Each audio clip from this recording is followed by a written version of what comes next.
ধুবুৰীত সদৌ দেশী জনগোষ্ঠীয় জাতীয় সংসদৰ উদ্যোগ প্ৰতিজ্ঞাবদ্ধ অনুষ্ঠান। ধুবুৰী ব্ৰহ্মপুত্ৰ লজত আজি সদৌ দেশী জনগোষ্ঠীয় সংগ্ৰাম সমিতি আৰু সদৌ দেশী জনগোষ্ঠীয় জাতীয় সংসদৰ উদ্যোগ প্ৰতিজ্ঞাবদ্ধ অনুষ্ঠান অনুষ্ঠিত হয়।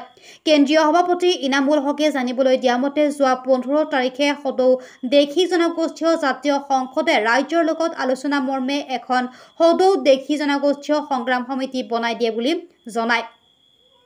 উক্ত কমিটিৰ সভাপতি হিচাপে ৰেজাউল ইছলাম ৰিংকু আৰু সাধাৰণ সম্পাদক হিচাপে আৰিফুল ইছলাম সহ অন্যান্য সদস্যক আজি প্ৰতিজ্ঞাবদ্ধ অনুষ্ঠানৰ জৰিয়তে শপত বাক্য কৰাই অনুষ্ঠান অনুষ্ঠিত কৰে।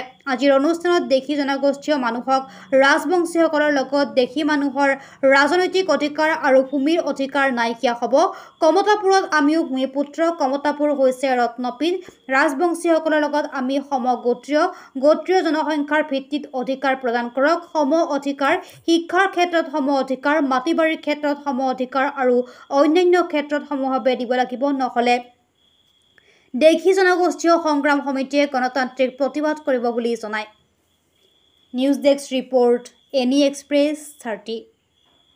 তাৰিখে সদৌ দেশী জনগোষ্ঠীয় জাতীয় সংসদৰ অসমৰ তৰফৰ পৰা এখন আমি ৰাইজৰ লগত আলোচনা কৰি তেওঁলোকে ৰাইজে নাগৰিক সভা পাতি এখন সংগ্ৰাম সমিতি আমাক বনাই দিছে আৰু এই সংগ্ৰাম সমিতিৰ সভাপতিৰ দায়িত্ব দিছে আমাৰ ৰেজাউল ইছলাম ৰিংকু আৰু সাধাৰণ সম্পাদকৰ দায়িত্ব দিছে আমাৰ আৰিফুল ইছলাম আৰু তেখেতসকলক এই আমাৰ যে বৰ্তমান যিখিনি সমস্যা হৈছে অট'নমাছ কাউন্সিল লৈ আমাৰ মানুহখিনিৰ অধিকাৰৰ কথা এটা আহিছে, ভূমিৰ কথা আহিছে, এই কথাবিলাকৰ ওপৰত এখন সংগ্ৰাম সমিতি বনাইছে। সেই সংগ্ৰাম সমিতিৰ তৰফৰ পৰা আজিৰ এই মানে প্ৰতিজ্ঞাবদ্ধ অনুষ্ঠান হ'ল আৰু ইয়াত প্ৰতিজ্ঞা লোৱা হ'ল চবে যে আমি আমাৰ সংগঠনৰ কাম, আমাৰ জাতিটোৰ অধিকাৰৰ কাৰণে যিখিনি কাম আছে আমি অবিৰতভাৱে কৰি যাম।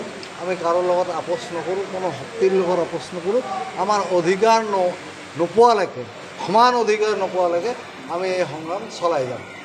আৰু যিহেতু ভূমিৰ ক্ষেত্ৰত কিছু কথা আহিছে, দেখা গৈছে যে আমাৰ যিখিনি ভূমি, খিলঞ্জীয়া মানুহৰ ইয়াত ভূমি আছে, সেয়া ৰাজবংশীয়ে হওক বা আমাৰ দেশী মানুহে হওক, তেওঁলোকৰ যিখিনি মানে পশ্চিম অসমত তেওঁলোক আছিল মাটিৰ মালিক, জোতদাৰ, জমিদাৰ আছিল আৰু তেওঁলোকৰ তাতে আহি গ্ৰ'ম'ট গোট আঁচনিৰ অধীনত কিছু মানুহ মানে পূৰ্ববংগৰ পৰা আনি বহাল। তেওঁলোকৰ কিন্তু মাটিৰ অধিকাৰবোৰ নাছিল, তেওঁলোকক মানে কেৱল ৰায়ত আৰু দখলদাৰ হিচাপে ৰখা হৈছিল। কিন্তু চৰকাৰে নতুন ভূমি নিদিয়ে, তেওঁলোকক হাতত পাট্টাদাৰ কৰিলে আমাৰ কোনো অধিকাৰ নাথাকিল সেই মাটিবিলাকৰ ওপৰত।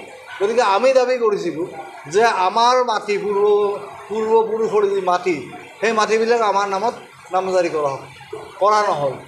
ইয়াৰ ক্ষেত্ৰত দেখা গৈছে যে বহুত খাচ মাটি আৰু আমাৰ তেনেকুৱা মাটি মানে ধুবুৰীৰ চক্ৰ, ধুবুৰী নহয় গোটেই পশ্চিম অঞ্চলৰ যিমানবোৰ চক্ৰ আছে, এই চক্ৰৰ যিটো ফিল্ড অফিচাৰ মণ্ডলসকলে যথেষ্ট খেলি মেলি কৰিছে আৰু আমি যিখিনি শুনিব পাইছোঁ তাত যথেষ্ট টকাৰ লেনদেনো হৈছে।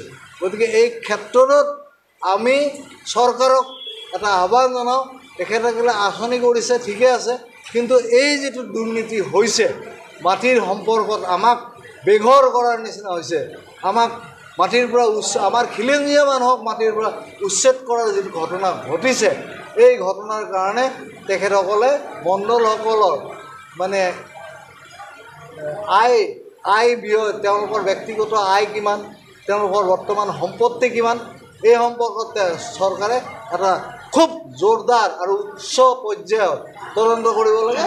যেনেকৈ ইকনমিক অফেন্স ব্যুৰ' আছে, হাই লেভেল কমিটি বনাব লাগে, হাই লেভেল টাস্ক ফ'ৰ্চ বনাব লাগে আৰু এইবিলাক ইনকুৱাৰী হ'ব লাগে আৰু দোষীক উপযুক্ত শাস্তি দিব লাগে।